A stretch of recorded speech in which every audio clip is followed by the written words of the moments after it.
ভোটের পর জামিন পেল তাজা নেতা আরাবুল। একগোছা সত্য চাপালো হাইকোর্ট। গত পঞ্চায়েত ভোটে আইএসএফের কর্মী খুনে ঘটনায় ফেব্রুয়ারি মাসে গ্রেপ্তার হন আরাবুল। সেই থেকে জেলেই ছিলেন তিনি। এবার তার জামিন মিলল। লোকসভা ভোটে মিটলেই জামিন পেলেন ভাঙড়ের তাজা নেতা আরাবুল ইসলাম।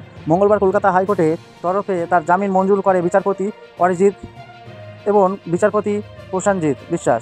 তবে তার জন্য বেশ একগোছা সত্য চাপিয়েছে উচ্চ আদালত। গত পঞ্চায়েতে ভোটে আইএসএফ কর্মী খুনের ঘটনায় ফেব্রুয়ারি মাসে গ্রেপ্তার হন আরাবুল। সেই থেকে জেলেই ছিলেন তিনি। এবার তার জামিন মিলল। 2023 সালে পঞ্চায়েত ভোটের সময় ভাঙড়ে আইএসএফ কর্মীর খুনের ঘটনায় নাম জড়িয়েছিল আরাবুলের। এবছরে লোকসভা ভোটের আগে সেই মামলায় তাকে গ্রেপ্তার করে ভাঙড়ের পুলিশ।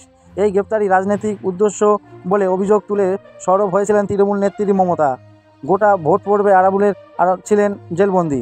তাকে ভাঙড়ের পদ থেকে সরিয়ে দিয়েছিল তৃণমূল। ভাঙড়ের 24-এ ভোট হয়েছে আরাবুল বিহীন। ক্যানিং পূর্বের বিধায়ক সওগাত মোল্লার নেতৃত্বে।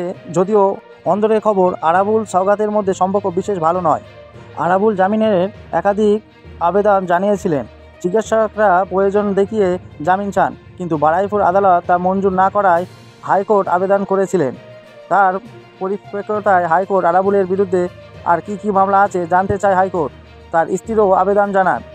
সেসব আবেদন ভিত্তিতে অবশেষে হাইকোর্টের বিচারপতি অরিজিৎ এবং বিচারপতি প্রসেনজিৎ বিশ্বাসের ডিভিশন বেঞ্চ জামিনের মুক্তি দিল আরাবুলকে।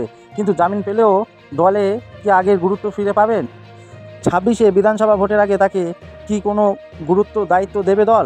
সেই প্রশ্ন থাকছে। রিপোর্ট ইনসাফ টিভি বাংলা।